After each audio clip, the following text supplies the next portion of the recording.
Bienvenido a este espacio tranquilo. Hoy vamos a recorrer una historia pausada, tejida con detalles suaves y paisajes antiguos.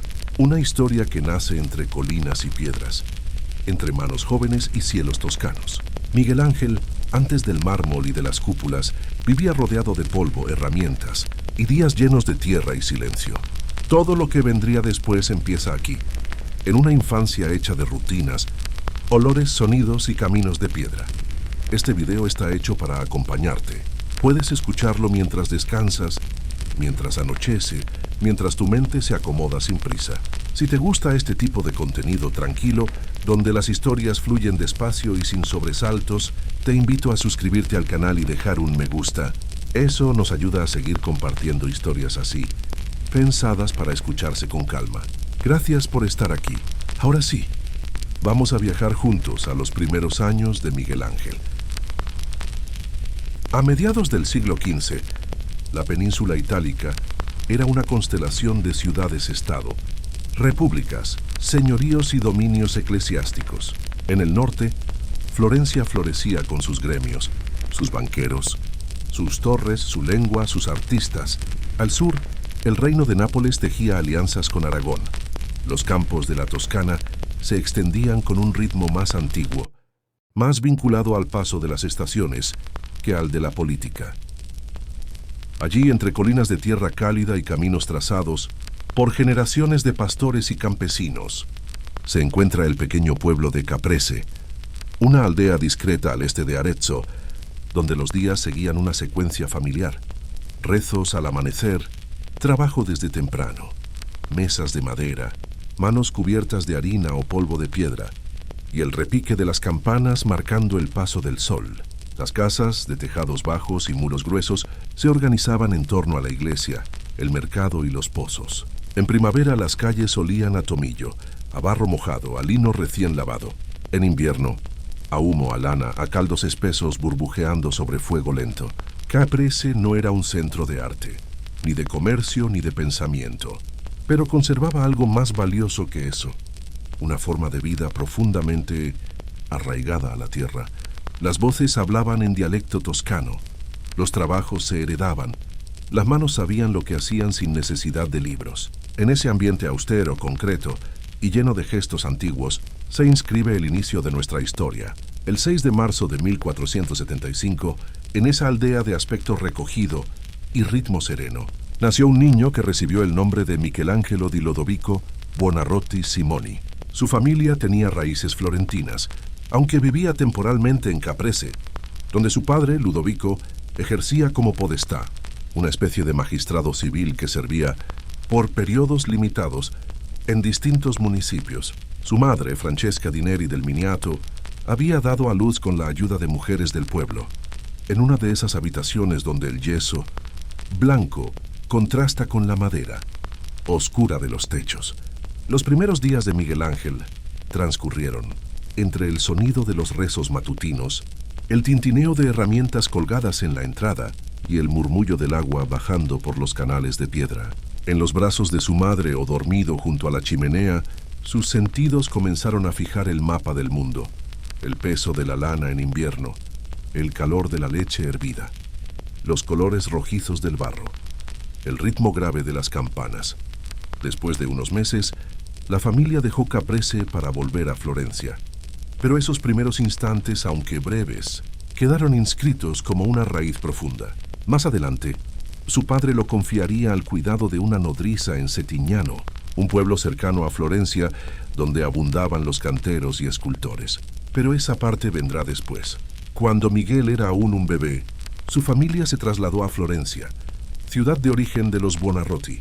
Poco tiempo después, su padre lo confió al cuidado de una nodriza en una pequeña localidad situada en las colinas, cercanas Settignano.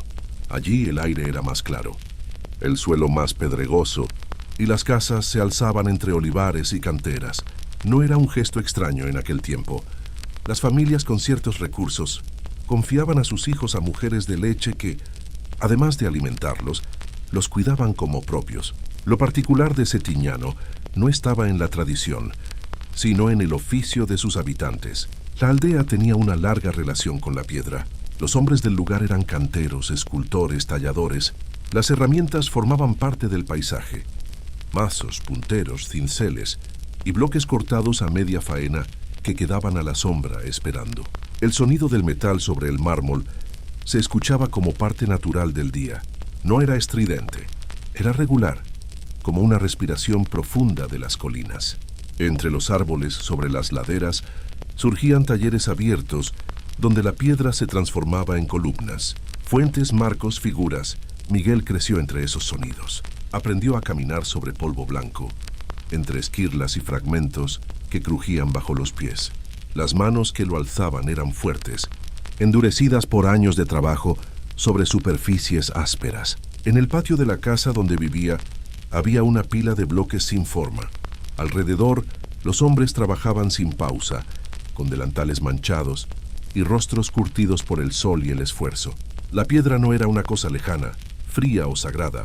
Era parte del entorno, como la madera, como el agua, como el pan. En días templados, el aire se llenaba de una neblina blanca que salía de los cortes. El sol la atravesaba suavemente y las partículas flotaban con lentitud antes de caer sobre las hojas de los olivos. El niño observaba, no desde lejos, ni con extrañeza. Todo eso era su mundo inmediato. A veces tocaba los bloques con la palma abierta, sintiendo la rugosidad, las vetas, los bordes afilados. En otras ocasiones se quedaba quieto, viendo cómo un martillo golpeaba una cuña y hacía saltar una lasca que caía. Rebotaba, se detenía. Las voces que lo rodeaban hablaban con naturalidad de proporciones, de simetrías, de peso, de equilibrio. El mármol tenía nombre, historia, uso. No era un material sordo, tenía carácter, tenía sonido propio. Las manos que le dieron de comer, que lo alzaron del suelo, que lo taparon por las noches, también esculpían. Esa cercanía se quedó con él, sin hacer ruido, como las cosas que se graban sin necesidad de enseñarse. De regreso a Florencia, Miguel fue acogido en la casa familiar, situada en uno de los barrios antiguos de la ciudad. Florencia, en aquel tiempo, respiraba un orden particular. Era una república, pero también una colmena.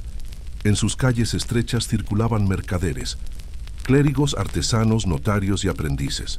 Las paredes altas protegían los patios interiores, y sobre los techos rojizos se elevaban torres familiares, campanarios y nubes bajas que cruzaban con lentitud.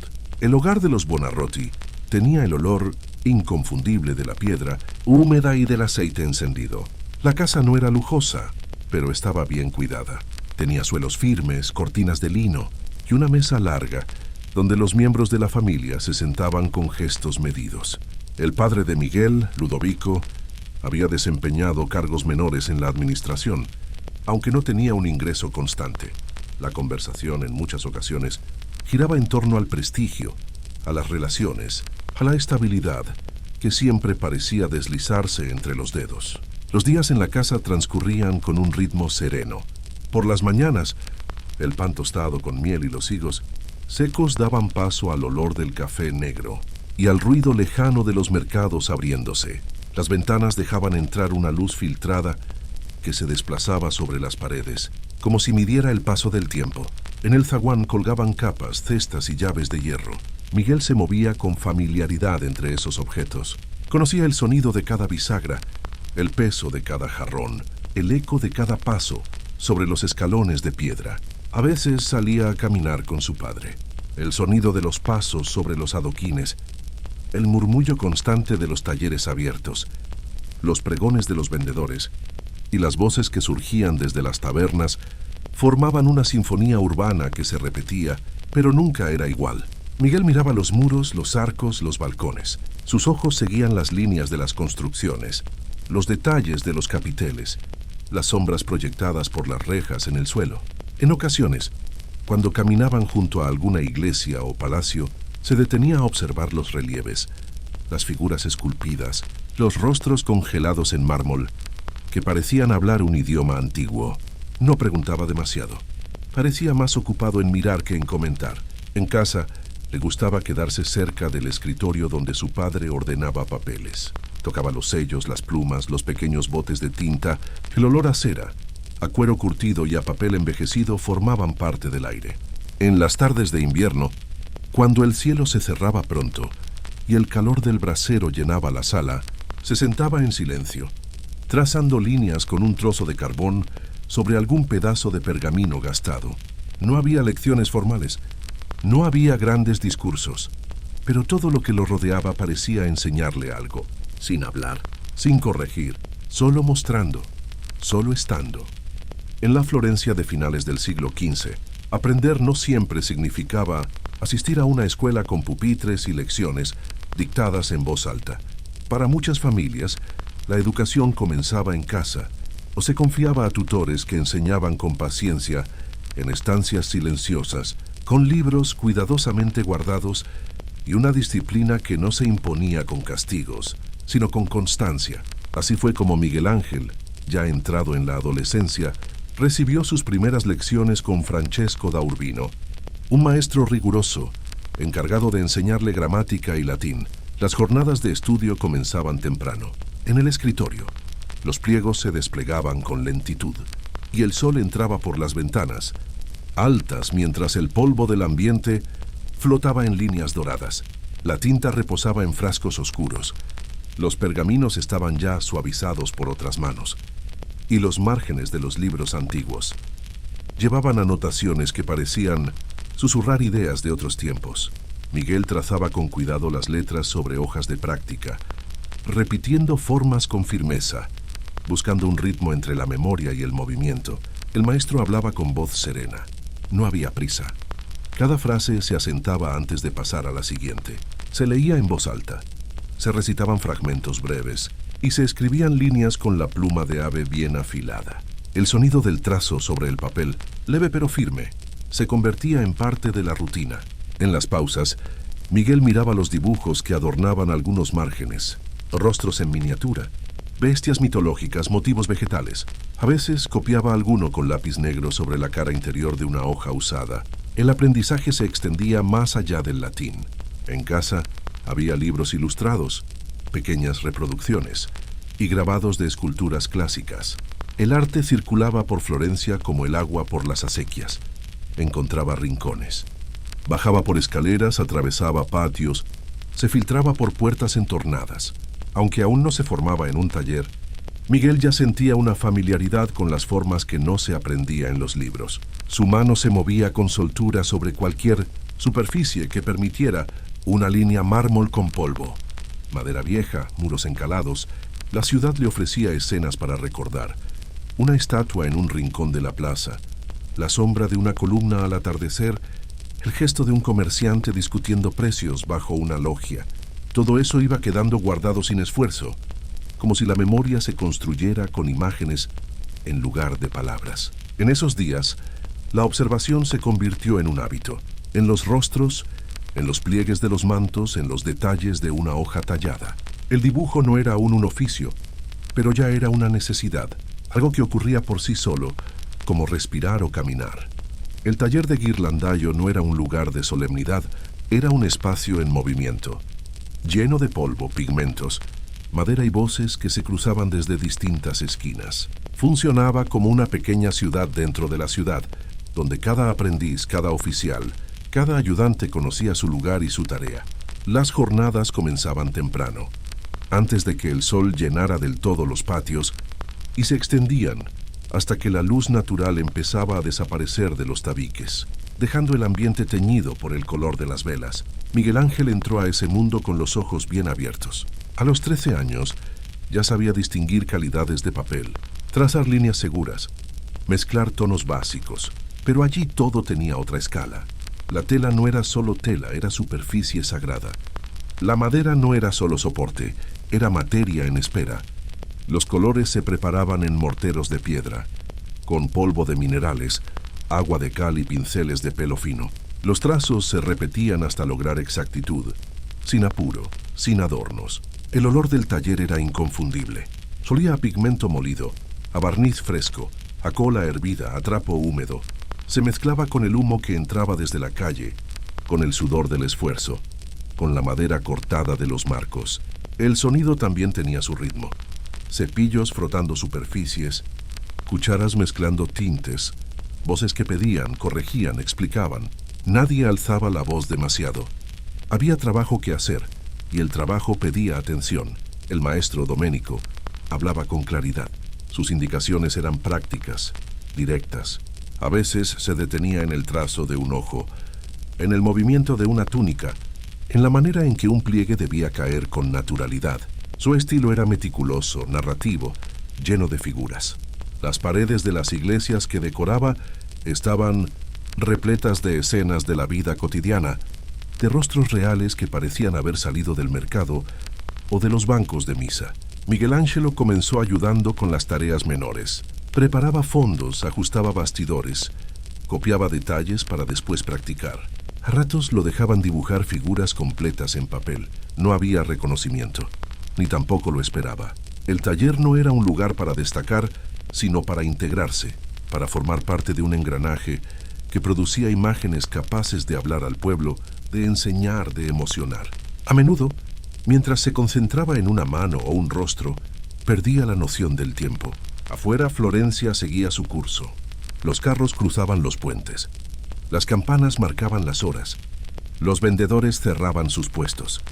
Pero dentro del taller, el tiempo se medía en capas de color, en trazos repetidos, en la respiración contenida de quien intenta capturar algo que aún no tiene forma, pero ya se intuye en el aire. Al norte del centro de Florencia, un jardín se abría tras los muros del convento de San Marcos. No era un jardín común. Allí no crecían flores de adorno ni árboles frutales. Lo que florecía entre columnas y senderos era otra cosa: formas del pasado, cuerpos tallados, fragmentos de estatuas, torsos rotos que aún conservaban un gesto, figuras que habían viajado desde Roma, desde Grecia, desde algún lugar donde la piedra había aprendido a parecer viva. Lorenzo de Médici, llamado con respeto y discreción por todos, había reunido en ese lugar una colección de esculturas clásicas, libros antiguos y maestros, capaces de enseñar sin necesidad de púlpito. El jardín funcionaba como una escuela no escrita, donde los jóvenes más prometedores eran invitados a aprender, a observar, a copiar. Miguel Ángel, todavía adolescente, fue uno de ellos. El ingreso a aquel mundo cambió su ritmo. Ya no había mezclas de color ni frescos compartidos. Había mármol blanco, frío, silencioso, dispuesto a ser tocado. Los días empezaban con el sonido de pasos sobre la grava, con los bancos manchados de polvo, con la luz de la mañana delineando perfiles sobre las estatuas. Allí conoció a Bertoldo di Giovanni, un escultor maduro, último alumno de Donatello, que custodiaba el jardín con la paciencia de quien sabe mirar en silencio. Miguel Ángel pasaba horas dibujando. Copiaba músculos, pliegues, torsos, perfiles. A veces tomaba un trozo de barro y modelaba lo que veía. No había instrucciones marcadas. El aprendizaje ocurría por cercanía, por repetición, por atención constante. El ambiente era sereno, casi monástico. Los otros jóvenes hablaban poco. Las estatuas parecían decirlo todo.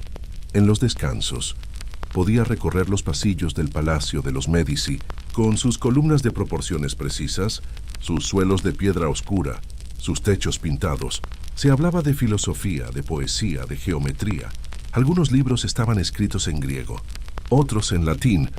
Los rostros eran distintos: jóvenes de familias influyentes, artistas en formación, lectores atentos. Pero él seguía centrado en el bloque, en la línea, en la forma que espera.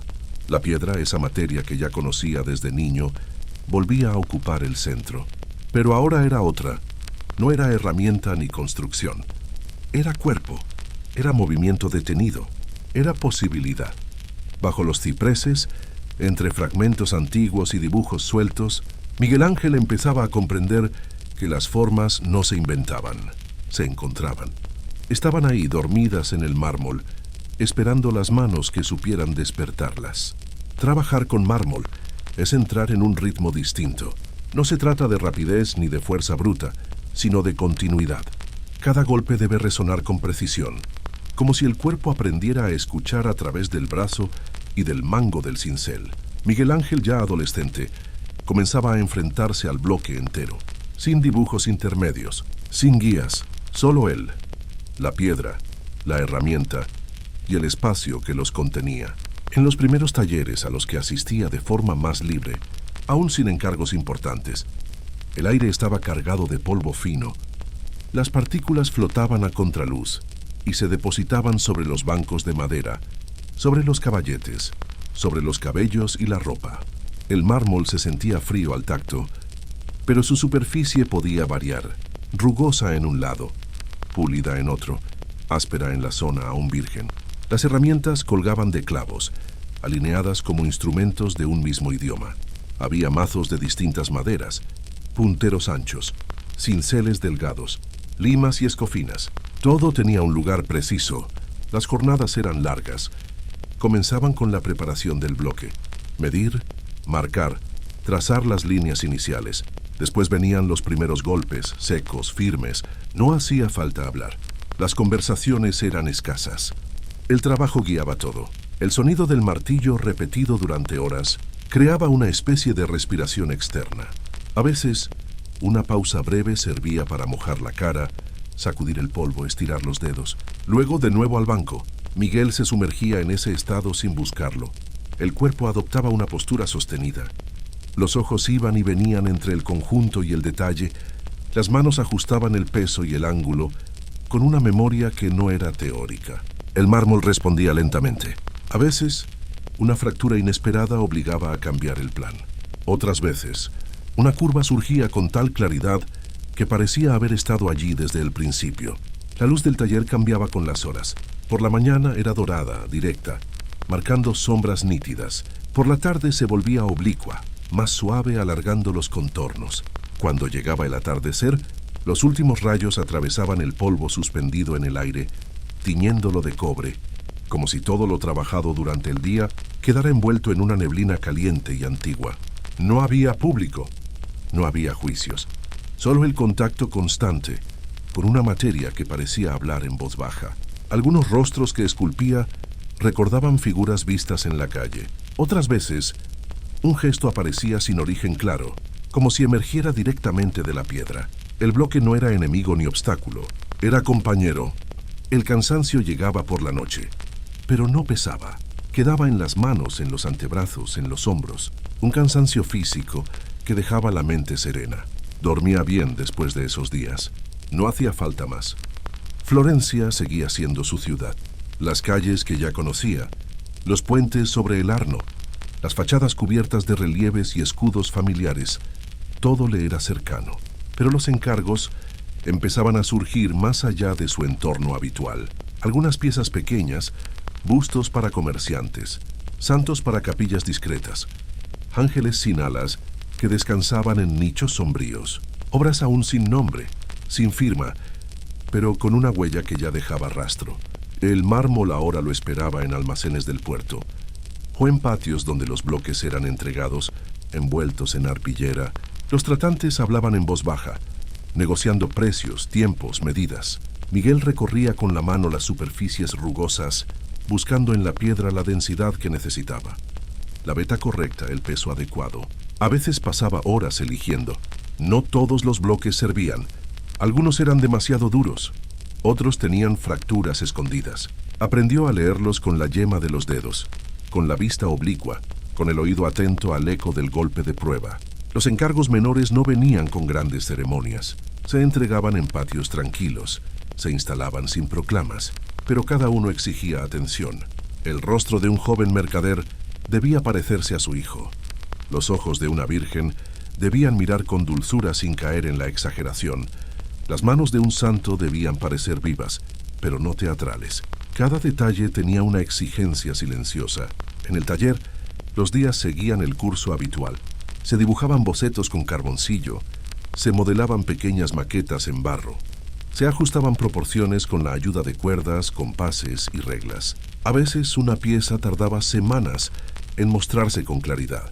Otras parecía surgir con fluidez desde el primer corte. En esos años comenzó a interesarse cada vez más por la figura humana. Observaba cómo la piel se plegaba en los codos, cómo las venas dibujaban líneas bajo la luz de una vela, cómo el peso del cuerpo se repartía al estar de pie, al sentarse, al girar la cabeza. No copiaba, interpretaba, no inventaba, recordaba.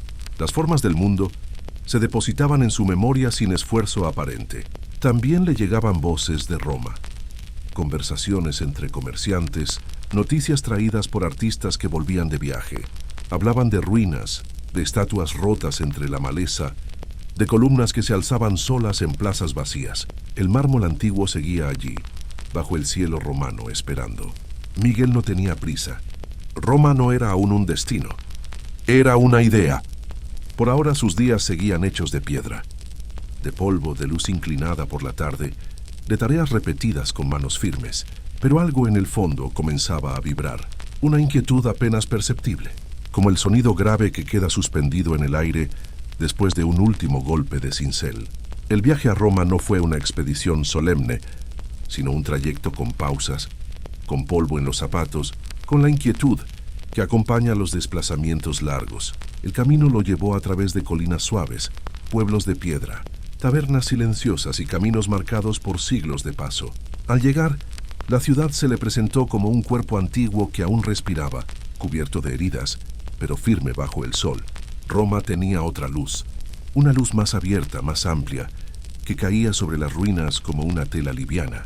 Las columnas aparecían solas entre la maleza, y en los rincones de los foros crecía la hierba sin que nadie la apartara. Las piedras no estaban ordenadas, estaban esparcidas como restos de un sueño largo. Miguel caminaba entre ellas sin hablar demasiado. Tocaba con los dedos los relieves rotos, las inscripciones gastadas, los rostros de dioses sin nombre. Miraban al horizonte con expresión intacta. Las estatuas antiguas no le provocaban admiración ruidosa. Las observaba en silencio, siguiendo con la mirada las líneas del torso, la curva de un brazo, la tensión en la pierna que sostenía el peso del cuerpo. Parecían vivas, no por el gesto, sino por el equilibrio, por la forma en que cada parte se sostenía en relación con las otras. La ciudad estaba llena de fragmentos, fuentes sin surtidores, templos que habían sido casas, capiteles enterrados en jardines, pedestales que ahora eran bancos. Miguel recogía esas imágenes como si fueran piezas de una memoria dormida. A veces dibujaba en hojas sueltas, otras veces simplemente las guardaba. Una rodilla, un muslo, un cuello, cada forma era una posibilidad. Trabajaba en un pequeño taller. No era suyo, pero tenía libertad. El bloque de mármol descansaba contra la pared, esperando. Los días en Roma tenían otro ritmo, más caluroso, más brillante. El polvo era más fino, el agua más escasa, los colores del cielo más intensos. Por la tarde, la ciudad se llenaba de sombras alargadas y las campanas parecían venir de más lejos. Allí, entre piedras viejas y encargos nuevos, Miguel Ángel seguía con lo suyo. Tallaba sin prisa, observaba con atención, se sumergía en el mármol, como si aún escuchara el eco de aquellas figuras clásicas que lo rodeaban. No imitaba, no copiaba. El cuerpo que buscaba ya vivía en su interior, formado por recuerdos, por caminatas solitarias, por fragmentos de algo más grande. El mármol seguía hablándole, de otra forma, con otro acento, pero con la misma profundidad, y sus manos seguían respondiendo. En los meses siguientes, el trabajo continuó como había comenzado, con silencio, con polvo suspendido en la luz, con la atención puesta en lo esencial.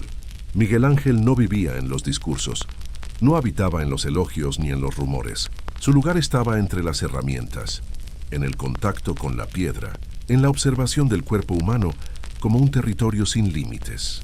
El día comenzaba con claridad temprana, con el sonido de pasos sobre la piedra, con el murmullo lejano de la ciudad despertando. En el taller, el mármol esperaba sin apuro. Las herramientas estaban dispuestas. El banco de madera conservaba las marcas de jornadas anteriores, y sobre el suelo, los restos del día anterior formaban una capa fina de esquirlas, blancas que crujían al caminar. Cada jornada tenía su propio ritmo. Había días de avance y días de pausa. Había formas que surgían con fluidez y otras que se resistían, pero siempre había constancia.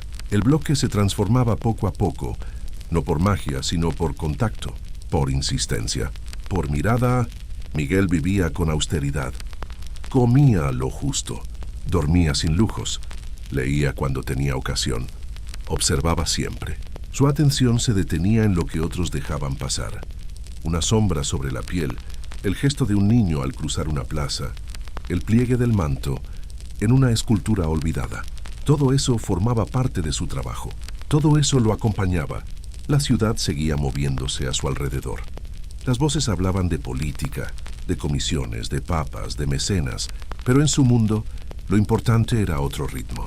Uno más lento, más profundo, más cercano a la piedra que a los nombres. El mármol era su espacio, su conversación, su medida del tiempo. No había celebraciones, no había reconocimientos, solo el cuerpo en trabajo, solo el oficio vivo. Y allí, en esa constancia sin ruido, algo iba tomando forma. No en un bloque, no en una figura, sino en él. Como si poco a poco, sin pretenderlo, su vida comenzara a parecerse a la piedra que tallaba. Firme, concentrada, silenciosa, pero llena de algo que aún no tenía forma y que ya empezaba a estar presente. El cuerpo humano se convirtió en el centro de su mirada mucho antes de tallarlo en piedra. Miguel Ángel no lo estudiaba como un objeto o una estructura.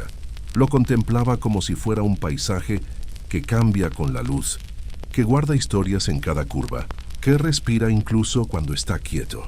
La anatomía no era para él un conocimiento académico, era una forma de entender el mundo desde el volumen, desde el peso, desde la línea.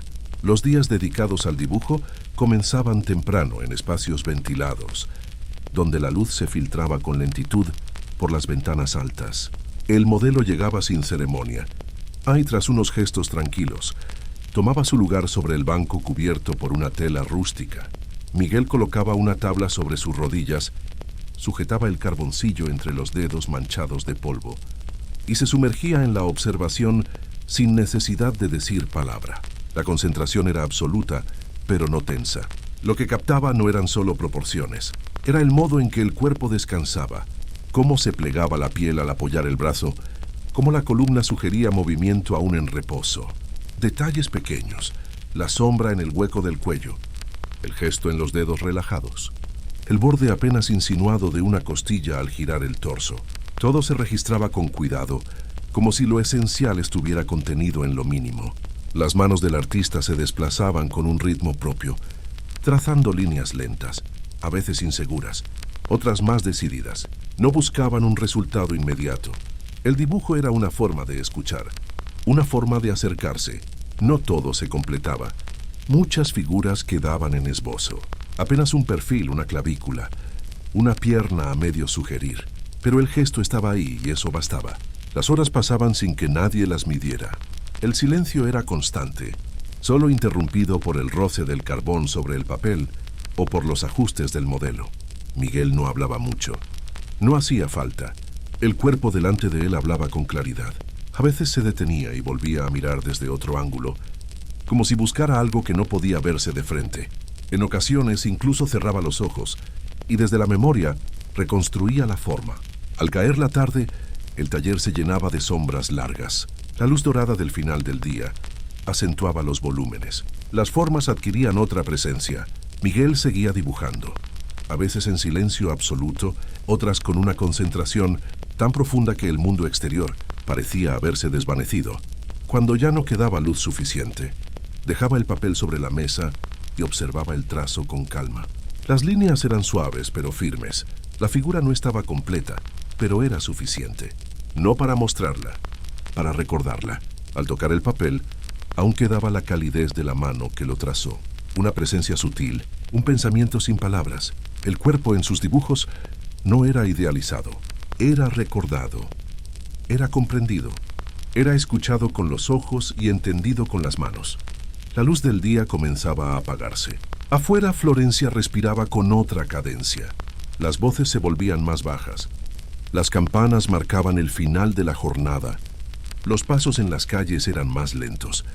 Dentro del taller, el aire tenía una densidad distinta, como si todo lo que había ocurrido durante el día quedara suspendido en la penumbra. Miguel Ángel permanecía en silencio, sentado junto a su banco de trabajo. El mármol descansaba cubierto por una tela clara. La mesa aún conservaba el desorden ordenado de la jornada. Una hoja con trazos recientes, algunos instrumentos con polvo, un trozo de cuerda olvidado al borde. La vela estaba encendida, pero no alumbraba todo. Solo un rincón, solo lo justo. Sobre el papel más cercano había un dibujo sin terminar. El perfil de un torso, Una mano apenas delineada, una sombra insinuada en el pecho.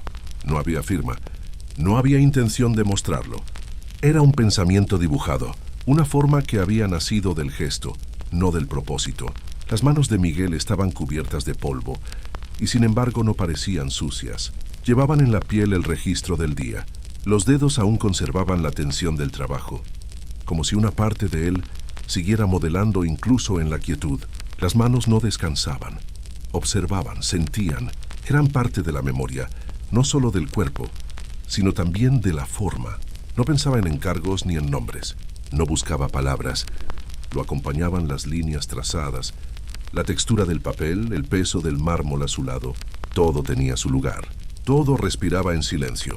A veces, con los ojos entrecerrados, seguía con la mente una curva que no estaba del todo dibujada, una línea ausente, una forma que todavía no había llegado, pero que ya se insinuaba. El banco de madera tenía marcas antiguas, rayas, muescas, restos de cera endurecida. Cada una contaba un fragmento de algo, no una historia grandiosa, sino una presencia constante.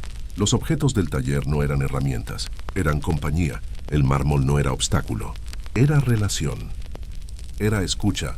Miguel no tallaba para representar, tallaba para revelar, como si cada bloque contuviera una figura dormida que solo necesitara paciencia para salir.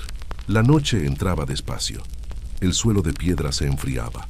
La ciudad, detrás de los muros, seguía girando. Dentro todo permanecía quieto. Miguel no hablaba. Sus ojos se detenían en los márgenes del dibujo, en el polvo sobre la mesa, en el contorno del bloque cubierto. Nada interrumpía el momento, nada sobraba. La vela seguía encendida, como si supiera que aún había algo despierto. Las manos, aunque inmóviles, seguían pensando.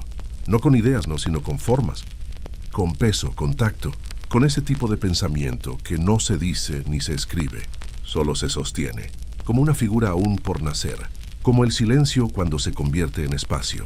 Algunos días eran más lentos que otros, no por la falta de trabajo, sino por el aire mismo, el clima, el tono de la luz, el peso invisible de las estaciones. Había días en los que no ocurría nada especial. No se terminaba una figura, no se empezaba otra. El bloque estaba allí, aún sin tocar. El papel seguía en blanco. Pero en la quietud algo se movía, como si el tiempo, en lugar de avanzar, se quedara detenido para escuchar. Miguel Ángel pasaba la mañana caminando por el taller. No buscaba, solo recorría. Tocaba las herramientas para sentir su peso. Miraba los dibujos antiguos. A veces los doblaba y los volvía a guardar. A veces los dejaba abiertos sobre la mesa. El mármol seguía cubierto, pero su presencia se notaba igual, como una respiración pausada en la sala. No hacía falta verlo. Bastaba con saber que estaba. En una esquina un cuenco con agua clara. En otra, un banco de madera con una tela vieja doblada. Cada cosa estaba en su sitio, pero no de forma rígida. El desorden tenía orden. Las cosas se acomodaban según el cuerpo. Lo que se usaba con frecuencia quedaba cerca. Lo que aún no había hablado podía esperar. Ese día la luz era especialmente suave. No venía del sol directo, sino de un cielo cubierto, como si las nubes filtraran el mundo en tonos apagados. Las paredes del taller parecían más porosas. El aire tenía olor a piedra húmeda, a lino, a cera apagada. Miguel se sentó junto a la ventana. No había dibujos en sus manos, solo un pequeño trozo de mármol pulido. Lo sostuvo con los dedos como si fuera una palabra que aún no quería decir. Lo giró despacio. Miró sus vetas, escuchó el peso. No pensaba en esculturas, no pensaba en proyectos. Estaba ahí, en eso, en la piedra pequeña, en su textura, en su silencio. A veces, al final de la jornada, sentía que el día había sido pleno sin haber hecho nada concreto, como si la observación fuera también un acto de trabajo, como si mirar fuera ya una forma de tallar, de adelantar camino, no con las herramientas, sino con la atención, con la espera, con esa manera suya de quedarse quieto, pero totalmente presente. La luz empezó a cambiar, no con rapidez, con delicadeza. El cielo se volvió más gris. Los sonidos de la ciudad llegaron apagados. Un carro que crujía sobre las piedras, una voz que cruzaba un patio, una campana lejana. Miguel encendió la vela del rincón. La llama tembló, se acomodó y quedó fija. No tenía necesidad de hablar. No había nada que explicar. Las formas que no se habían dibujado, las figuras que aún no nacían estaban allí. No afuera, no en el mármol. Estaban dentro, como si aguardaran su momento exacto, como si supieran que en algún momento las manos volverían a pensar, y eso bastaba. La noche había caído por completo sobre Florencia. Las calles, antes llenas de pasos y voces, se volvían lentas, casi deshabitadas. Las ventanas cerradas, los portones en silencio, el murmullo lejano de alguna fuente, o un carro arrastrado por la última pendiente, marcaban el ritmo tranquilo del descanso urbano. Dentro del taller, la atmósfera era otra, no más clara, pero sí más viva, como si allí el tiempo aún tuviera algo que ofrecer. Miguel Ángel seguía despierto. No había urgencia, tampoco insomnio, solo una quietud prolongada, una forma de estar, de permanecer en ese espacio que no necesitaba palabras. El banco de trabajo estaba cubierto por una tela arrugada, las herramientas descansaban con el polvo de la jornada, y la vela encendida dibujaba sombras suaves sobre las paredes de piedra. Todo hablaba en voz baja. Sus manos reposaban sobre las piernas, todavía ásperas por el trabajo. No dibujaban, pero pensaban. El mármol seguía allí cubierto, pesado, presente. No pedía ser tocado, pero ocupaba su lugar con firmeza. Miguel lo observaba sin mirarlo fijamente. Lo sentía, lo intuía. Sabía que aún no era el momento de comenzar. Y eso estaba bien. Algunas formas no nacen de inmediato. Necesitan ser escuchadas antes. El papel con los bocetos quedaba a un lado, iluminado apenas. Figuras incompletas, torsos esbozados, perfiles que no exigían más. No buscaban ser terminados. Eran pensamientos, movimientos suspendidos, como un murmullo del cuerpo que no llega a ser palabra. Nada en esa noche pretendía concluir, solo prolongarse. El aire del taller tenía olor a cera, a piedra, a lino. La ciudad dormía más allá de los muros. Pero aquí dentro, todo seguía despierto de otro modo. No había sonidos intensos, apenas el leve crujido de la madera o el roce de una hoja al moverse. Miguel estaba en medio de eso. No esperaba, no proyectaba, solo habitaba la noche como quien habita un silencio conocido.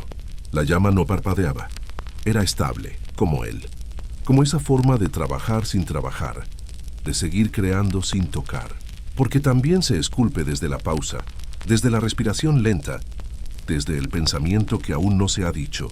Y así, en esa luz baja, en esa hora sin nombre, el taller respiraba con él. La piedra no dormía, las manos tampoco, solo esperaban.